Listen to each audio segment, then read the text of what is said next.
चैत्राली आणि लोकेश असे दोघेही आपल्या किचनमध्ये आलेले आहेत. लोकेश, तू काय बनवणार म्हणाला?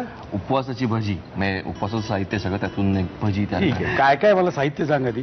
बटाटे किसून घेतलेले आहेत, सोलून व्यवस्थित पाण्यामध्ये भिजत ठेवले होते. त्याच्यातनं नंतर पूर्ण पाणी काढून टाकायचं आणि ते आहेत. त्याच्यावर उपवासाची भाजणी, दाण्याचं कूट, दही, ते चटणीसाठी लागणार आहे. ओके. कोथिंबीर, जिरं, बारीक मिरची आणि मीठ. मिरची आणि जिरं आधी आपण एकत्र हे करून घ्या. त्याचा खरडा म्हणतो. शिकवलं कोणी आधी मला सांग. नाही शिकवलं नाही, हे मीच काहीतरी उद्योग करत असतो, त्यामुळे त्यातनंच हा एक नवीन उद्योग झालेला आहे तयार. अच्छा.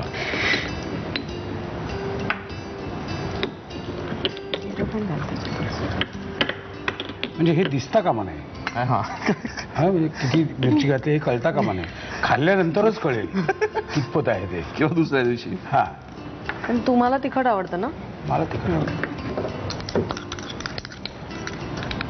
त्याच्यामध्ये आपण कोथिंबीर, खोबरं, दाण्याचे कूट.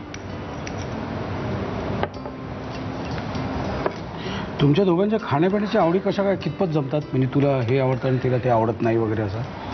नाही, असं काही नाहीये. तिलाही नॉनव्हेज आवडतं खूप, मलाही आवडतं. एखाद दुसरी भाजी असेल मला असं वाटतं जी आवडत नाही मला. असं एखाद दुसरी भाजी असेल जी आवडत नाही मला. काय जमत? याच्यात आता मीठ घालूया. लोकेश जीवाच्या आकांताने ते भिजवायचा प्रयत्न करतोय. चैत्राली गंमत बघतीये.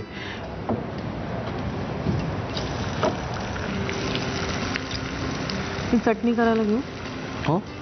चटणी म्हणजे काही नाही, आपल्याला मिरची, कोथिंबीर, जिरं मगासारखं वाटून घ्यायचंय. बर.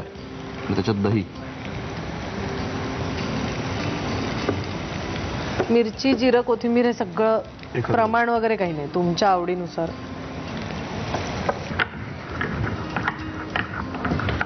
एका बाजूला चटणी सुद्धा बनते.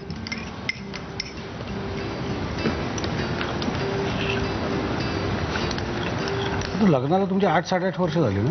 हो. 8-8.5 वर्ष. किती वर्ष झाली? तरी तो कमिट नाही करते. येस म्हणाला. मगाशी मी म्हटलं होतं, त्यामुळे. बाकी माझा गोळ आहे जाम तारखांचा. असं मध्येच काहीतरी बऱ्याचशा नवऱ्यांचा असतं. तो आपल्या बायका बरोबर पकडतात. एवढा दिवस सुद्धा लक्षात ठेवता येत नाही. आम्ही बरं लक्षात ठेवायचं वगैरे. टांग टांग टांग टांग सुरू. दाण्याचं. पण हिचं काय होतं माहितीये, ही मला साल विचारते, कुठल्या साली लग्न झालं होतं. तिथे गडबड. तारखा साधारण राहता नाही, तेवढा तो ठेवतो लक्षात. बस. मुलीचं नाव काय ठेवलं? शुभवी. कमाल आहे ते, लक्षात आलं. तिचं असणारच, भयंकर लाडकी आहे कारण, त्यामुळे. आणि तिचं साल काय? झालं ते आपण काढूयात सगळं. 6 ना? काय 1906 का 2006 ना? अशा प्रकारे आपली भजी तयार झालेली आहे आणि एका बाजूला चटणीही तयार झालेली आहे. चला आता हे खाऊन बघतो, पण तत्पूर्वी तुम्ही लिहून घ्या साहित्य आणि कृती. उपवासाची भजी बनवण्यासाठी लागणारं साहित्य: बटाट्याचा किस, उपवासाची भाजणी, दाण्याचं कूट, दही, कोथिंबीर, जिरं, हिरवी मिरची आणि मीठ. कृती: जिरं आणि हिरवी मिरची एकत्र वाटून खरडा करून घ्यावा. एका बाउलमध्ये बटाट्याचा किस घेऊन त्यामध्ये जिरं मिरचीचा खरडा, कोथिंबीर, दाण्याचं कूट, उपवासाची भाजणी आणि मीठ घालून भज्यांसाठीचं मिश्रण तयार करावं. तयार मिश्रणाची भजी खरपूस तळून घ्यावी. दह्यामध्ये वाटलेला मिरची, जिरं आणि कोथिंबीरीचा खरडा, दाण्याचं कूट आणि मीठ घालून चटणी एकजीव करून घ्यावी. उपवासाची भजी दह्याच्या चटणीबरोबर सर्व्ह करावी.